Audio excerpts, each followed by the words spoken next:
बच्चों, आज हम टी.एस. इलियट के निर्वैयक्तिकता संबंधी धारणा की विशद व्याख्या करेंगे। टॉमस स्टर्न इलियट अंग्रेजी के श्रेष्ठ कवि, आलोचक और सफल नाटककार के रूप में विख्यात हैं। पाश्चात्य साहित्य जगत में टी.एस. इलियट जितना विवाद का विषय रहा है, कदाचित उतना कोई कवि नहीं, कोई आलोचक नहीं। उनका यशस्वी व्यक्तित्व जितना विवादास्पद रहा है, उतना ही महान भी है। आज वह पाश्चात्य साहित्य में युगांतकारी और नवीन विचारधारा के प्रवर्तक माने जाते हैं। उनके काव्य चिंतन व कविता दोनों ने ही यूरोप के साहित्य के साथ भारत, जापान, अनेक देशों में साहित्य को भी प्रभावित किया है। उन्होंने आलोचना के क्षेत्र में हलचल मचा दी। उनके अनुसार मनुष्य जीवन के संबंधों में अपमान, उपेक्षा और विवशता के तीरों से इतना घायल हो जाता है कि इस दुनिया से दूर भागना चाहता हूँ। उनका कथन, ले चलो उस पार साथी, ले चलो उस पार, थक चुका हूँ, चलते चलते निर्झर कीकल में रुक न जाऊं, निज से हा ले चलो उस पार साथी, ले चलो उस पार। डॉक्टर नगेंद्र के शब्दों में, एक सफल कवि, नाटककार और आलोचक के रूप में इलियट के पश्चात काव्यशास्त्र को नूतन दिशा प्रदान की। डॉक्टर नरेंद्र सिंह इलियट के संदर्भ में कहते हैं कि इलियट के पश्चात काव्यशास्त्र में युगांतकारी व नवीन विचारधारा के प्रवर्तक माने जाते हैं। इलियट के आलोचना संबंधी विचारों, लेखों, भाषणों तथा समीक्षा में कई हमें बिखरे पड़े हुए दिखाई दे जाते हैं, जो निम्न प्रकार से हैं। द सीक्रेट वर्ल्ड, दूसरा है सेलेक्टेड एसेस, तीसरा द हिस्ट्री ऑफ पोएट्री, अगला है the news of poetry and news of fiction poetry and drama, अगला है ऑन पोएट्री एंड पोएट इत्यादि। अपने आप को काव्य का वो उपजात मानते आए हैं। वो कहते हैं, by product of poetry workshop traditional the individual talent नामक लेखक में इलियट ने काव्य संबंधी विचार प्रस्तुत किए। इलियट कला की निर्वैयक्तिक सिद्धांत के प्रवर्तक माने जाते हैं। यदि सिद्धांत की समीक्षा की जाए तो निम्न विशेषताएं दृष्टिगोचर होती हैं। बच्चों, उनकी जो कुछ विशेषताएं हैं, कुछ बिंदु हैं, जिनके बारे में हम अध्ययन करेंगे।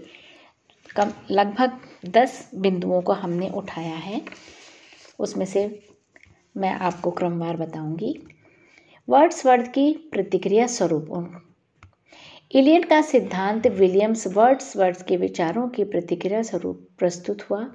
वर्ड्सवर्थ ने कविता को परिभाषित करते हुए कहा था कि कविता तीव्र आवेश अभिव्यक्ति है, जबकि इलियट ने वर्ड्सवर्थ के विचारों का खंडन करते हुए कहा, कविता भावों का उद्वेग नहीं, अपितु भावों से छुटकारा है। अब उनके जो पॉइंट है, जो व्याख्या है, वो इस प्रकार है। पहला पॉइंट है निर्वैयक्तिकता का सिद्धांत। इलियट पर प्रसिद्ध कवि और चिंतक एज़रा पाउंड का प्रभाव पड़ा। इलियट ने वस्तुनिष्ठ साहित्य को महत्व दिया और कला को निर्वैयक्तिक घोषित किया। इलियट के अनुसार कवि व्यक्तित्व की अभिव्यक्ति नहीं करता, वह विशिष्ट माध्यम मात्र है। व्यक्तिगत भावों की अभिव्यक्ति करना नहीं, वरन उससे पलायन कला है।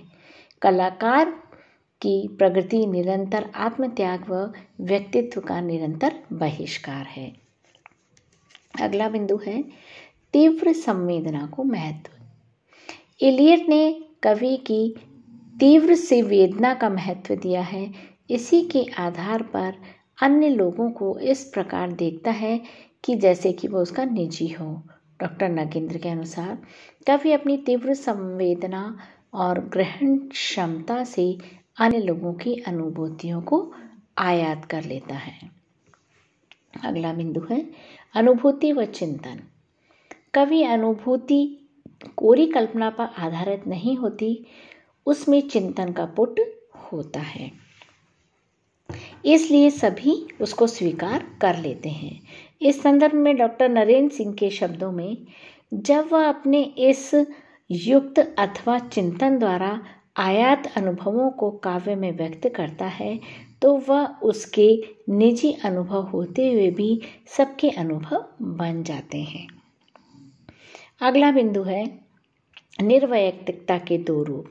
इलियट ने निर्वैयक्तिकता के दो रूप स्वीकार किए हैं, प्राकृतिक और विशिष्ट। प्राकृतिक में आता है जो शिल्प कलाकार के लिए होता है, विशिष्ट में आता है प्रौढ़ कलाकारों में विद्यमान होती है।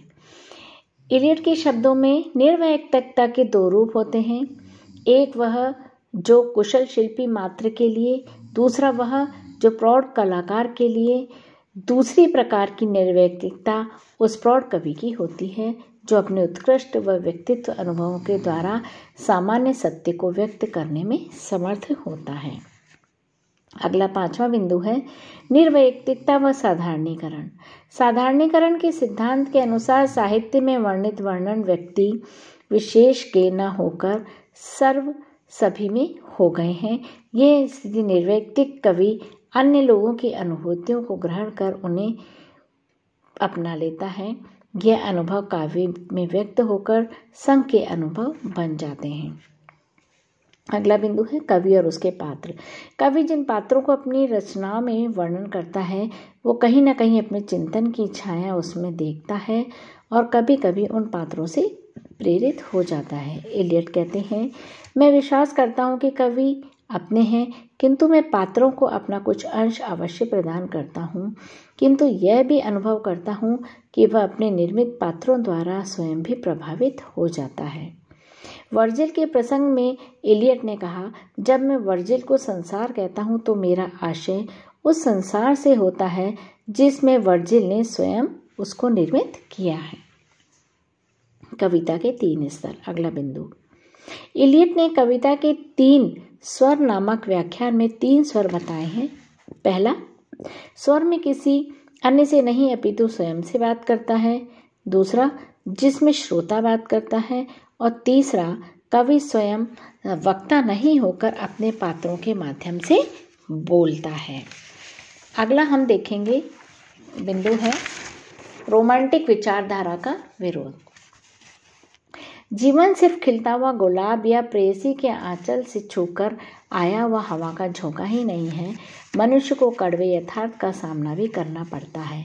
आकाश पकड़ने की आशा में सिर दे दिया अब तल में।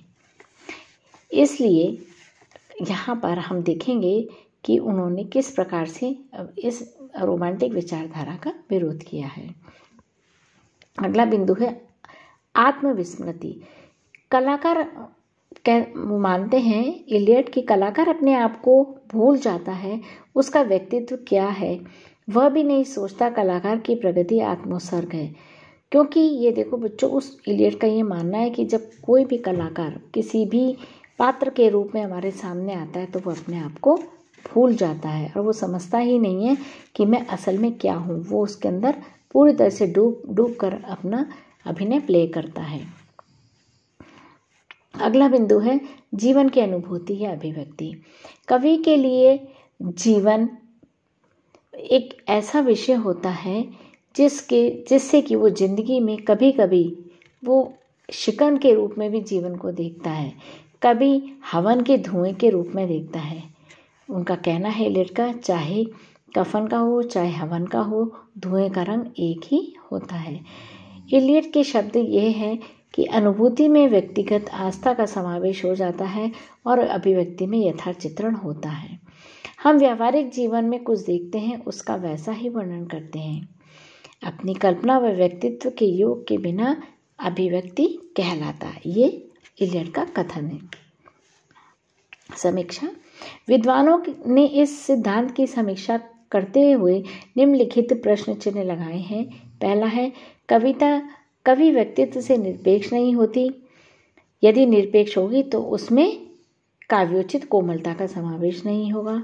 दूसरा आक्षेप लगाया है कि वैयक्तिकता के पलायन की चर्चा करते हुए रोमांटिक काव्य की उन्होंने महत्ता नहीं दी है। दूसरा है, यदि कवि ने निज से कुछ नहीं कहा, अपने आप से यानी कुछ नहीं कहा, तो उसकी कृति कविता नहीं होगी। तो निष्कर्ष रूप में हम देखते हैं कि इलियट का निर्वैयक्तिकता का सिद्धांत जो है वो व्यक्तिगत भावों की विशिष्टता का समानीकरण है। नागेंद्र के शब्दों में यह सिद्धांत इलियट के चिंतन का परिचायक है। यह कविता को कोरी कल्पना आवरण से मुक्त कर यथार्थ से जोड़ता है।